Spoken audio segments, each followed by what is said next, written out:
In the year 1936 to 38, or 36-37, there was the mad ashram that Baba visited at Rahuri. The Baba lovers were told to go out on the streets in Bombay, Pune, Calcutta, here, there, everywhere, Nasik, Ahmednagar, and try to collect the mad who were not violent but being discarded by their families or friends and relatives, had no shelter. So Baba lovers went out at different cities, you see, in different cities, and collected the mad. Well, mad in the sense that, well, they were not normal. Nobody is normal after all, no human being is normal, there's no doubt about that, but they seem to be either subnormal or abnormal, or whatever the term be, what we call it commonly mad in the worldly sense, you see. So they were picked up and brought to Rahuri Ashram, and there Baba treated them in the sense that there was no medication that was given to them, but love, pure love. And Baba loved them, helped them to take bath, gave them baths, cropped their heads, clipped their nails, fed them with his own hands, clothed them, massaged them, and all sorts of personal treatment, so to say, as if the mad was his own kith and kin, who was helpless, and that he was his nurse. More than a mother would look after her own mad son, in short. The only mad son. The only son in the house who is mad. And you should just imagine the affection of the mother for that child, you see. Well, so the mad ashram was conducted for a couple of years there. And Baba would pay visits every day or every alternate day from Ahmednagar to Rahuri, or stay overnight and then come back, and so forth. In the year 1938, there was a great change that took place. The Rahuri ashram was disbanded totally. Muhammad was the other mad people, you see, were sent back to their respective places, and not just thrown back on the streets, but then each one, the Baba lover who had brought the respective mad, was enjoined upon by Baba to see that he found out a man, responsible person in that locality of that town, who would look after this man, feed him, and give him some shelter and all that. So it was a permanent settlement done for that particular person. It all rested now with the person who was deputed to do that and paid for completely. So everybody who left the ashram had a shelter to go back to. Then Baba started on that blue bus tour there, as we call it, completely disconnected with his mad activities with the mad. Not the mad activity, but the activities with the mad. So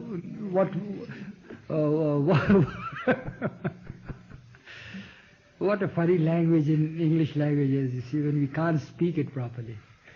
So what happens is, now in the blue bus, Baba lovers, both Easterners and Westerners, are cramped in with the God-man, traveling from place to place.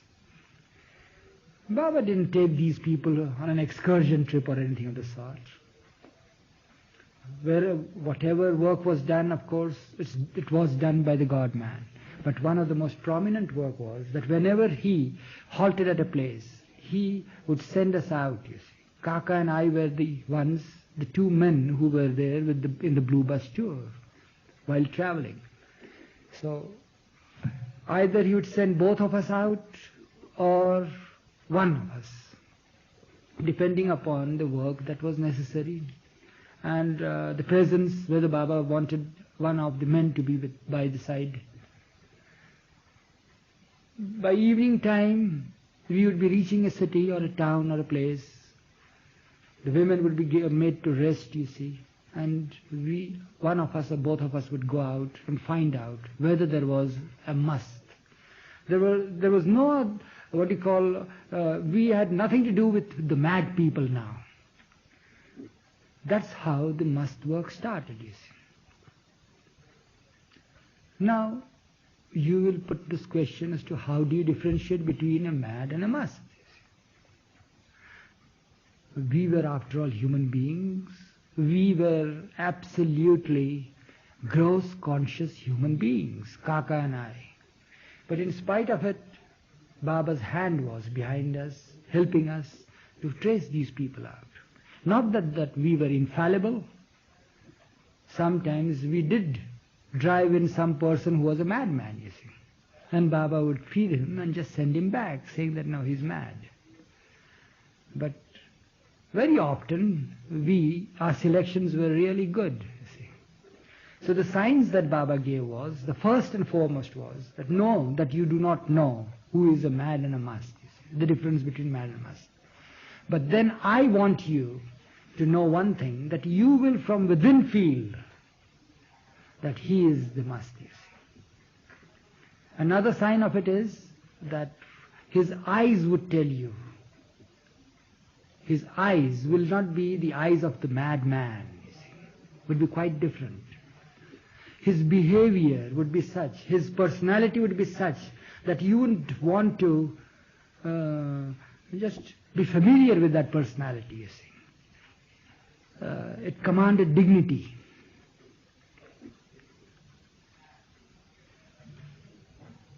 Then he gave certain signs that the mad wouldn't do like that. That's signs like there would be a lot of rags, a bundle of rags, or many bundles of rags, or then that there would be somebody without any rags or anything of the sort, but absolutely dirty. A madman is not dirty, but here it would be absolutely full of, say, a person who is, a barrel of oil is poured over the body, and if the body is not looked after for 6 or 7 months, what will happen with that, with the clothes and the body? With all the dust collecting here in India, you see, of the body. You never find a madman like that, you see. And yet, in spite of it, Baba said that there won't be any stink near his body. You follow? That's how these little signs were given to us. Then either he would be very ferocious or very mild, or he would be very loving and tender, or he would be absolutely indifferent. And so these were the little signs. But of all the signs, the most important thing that we had to remember was the urge from within us to say that yes, he is the must or he is a mad, and discard him. Or must, if he is the must, if our conscience or if the voice within us were to tell us that he is the must, then get hold of him and bring him to Baba. For a madman, we can drag him to the hospital or to our home and feed him, or to Baba. We know that. We have handled madmen. And there is no difficulty if we are strong, of course, and bold enough. We can drag a person. We can catch hold of him and just cling to him and subdue him. Howsoever ferocious a mad person is, but howsoever mild and loving a must is, you won't be able to manhandle him. There is something that a crowd will not want to touch him or do anything. That's the difference. Yeah. So, when in the evenings after our halt there in the blue bus trips, we would go out in search of this. And another sign was that such people are known to the local people of the town, you see. But then local people of the town are apt to commit mistakes. So first of all, we used to collect names and the addresses in that town from the local citizens, you see. And we would go to the spot and find out. And the greater the popularity of the man, you see, the greater the surety that he is somebody great. You follow? Now what happens, why do these people in the town or cities come to know of these musts, you see? Not for any spiritual gains or anything of the sort. No. But through them, somehow or other they feel, you see, that they profit through them. So these gamblers, race goers, those who dabble into cotton figures as they call opening and closing and all that, they sit around these musts, you see.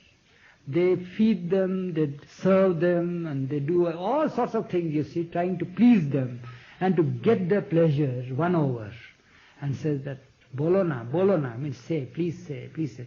So they don't say, they are disconnected. But what happens is, suppose if the must sits with his 4 fingers like this, you see, outstretched like this, you see. Immediately the persons around leave the must immediately as if they have nothing to do with him now. And then they gamble on figure 4, you see.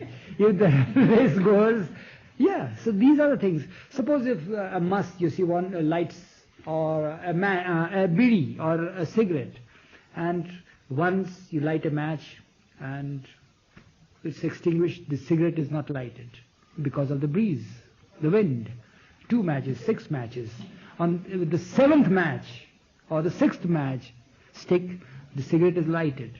Immediately they will not even see or feel or have any sort of feeling that the cigarette is not even lighted, you see, properly, or the puff is not out of his mouth, you see, of the must's mouth. They leave him and run and put the figure 7 there, you see. So that's how.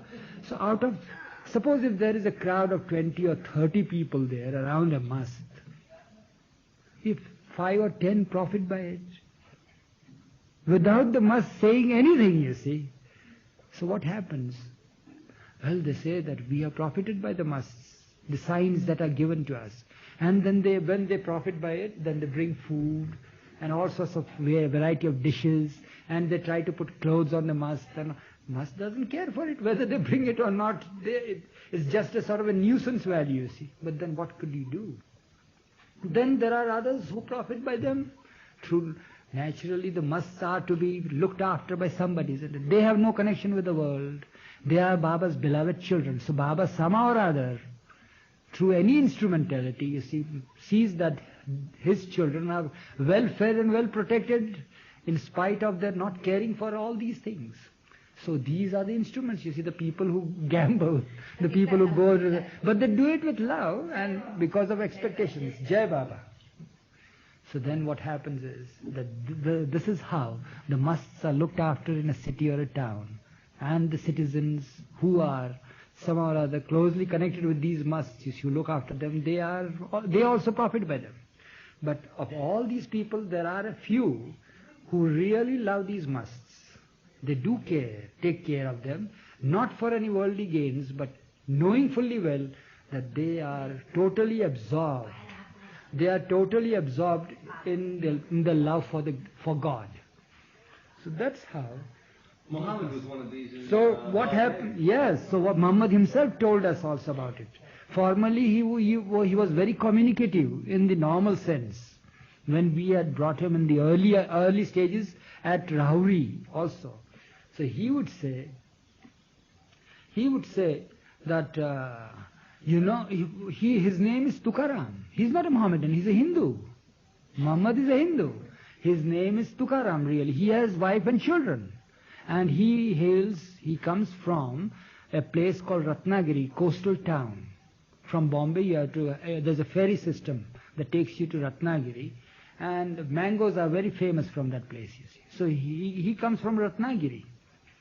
So it so happens, he says, that he came to Bombay, and somehow or other he had that spiritual inclination, and he found himself on uncertain plane.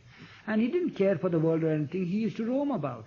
But then the people would pester him. This is Muhammad's story from his own mouth. And then, he says, he would use the word, these blokes. In Hindi, I'm translating it. They would sit around him and he would feel so fed up with them that he would sometimes run away from them, and they would run behind him, you see, thinking that he is somebody more greater than what they expected, you see, because he shuns the company of men. So then they would run after. So he eventually had to sit down quietly and just sit there. Then these people started pestering him like this, as I have just now narrated. And then they would bring food and all. He says, although I was a Hindu, I was converted into a Muslim, you see. And they named me as Muhammad because somehow or other I was in a Muslim locality there, and they called me Muhammad, you see.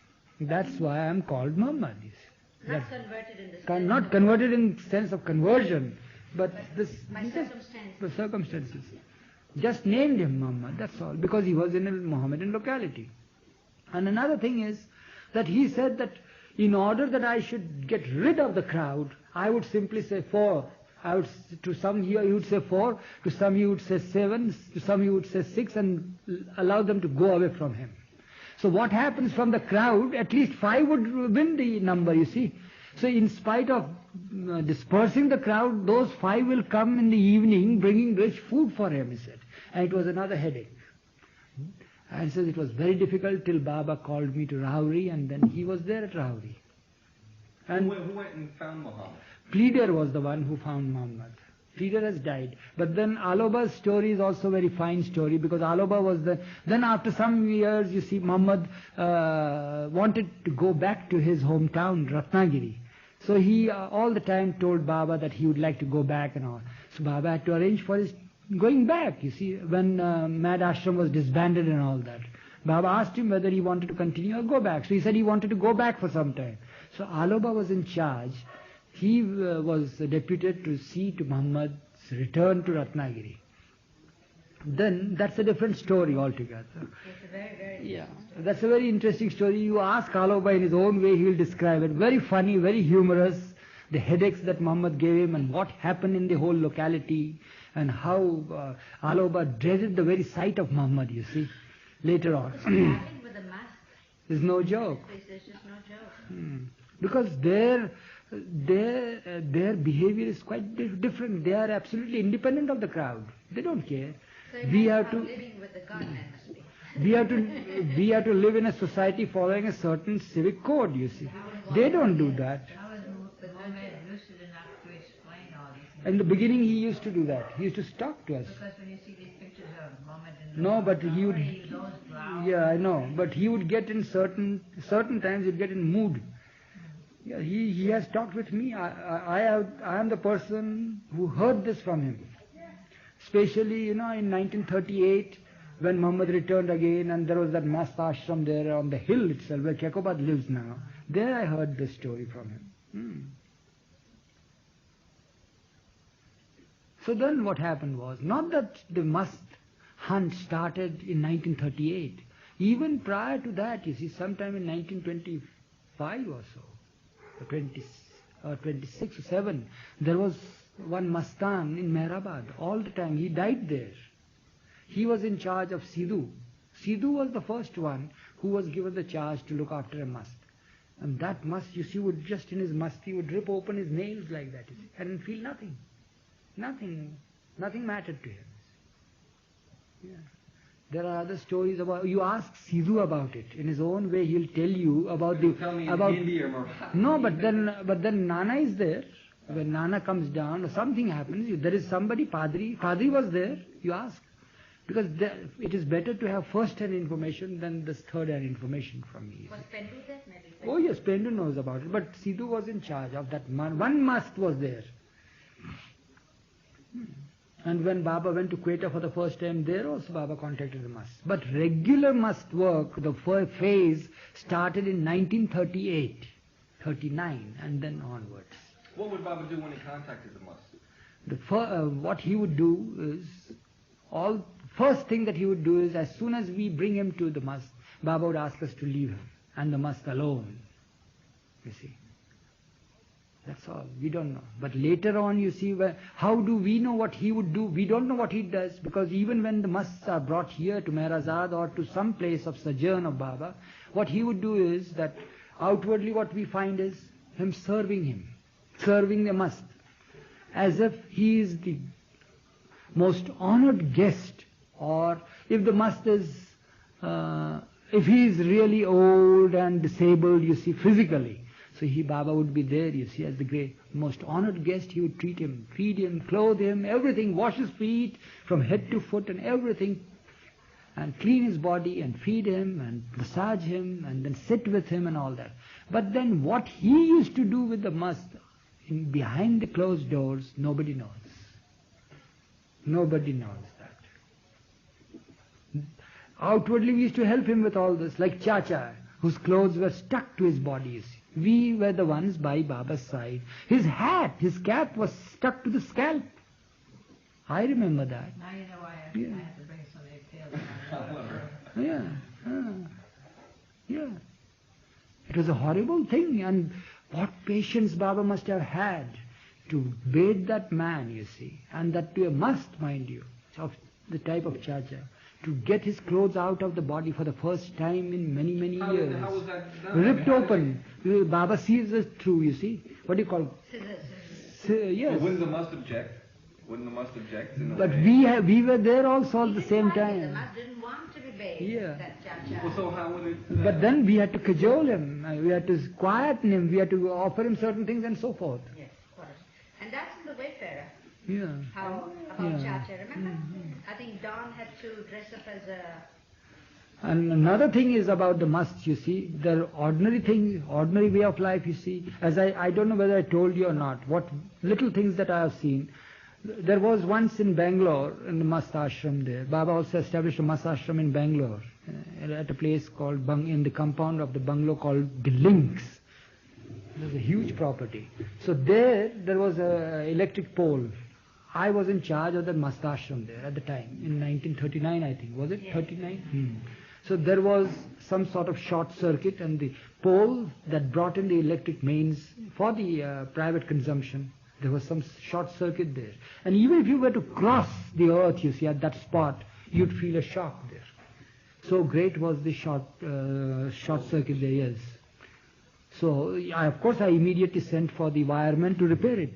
But then as soon as I turned my back and all that, there were a lot of musts there, you see. What do I find? One of the musts there. See, he holds the pole and goes round.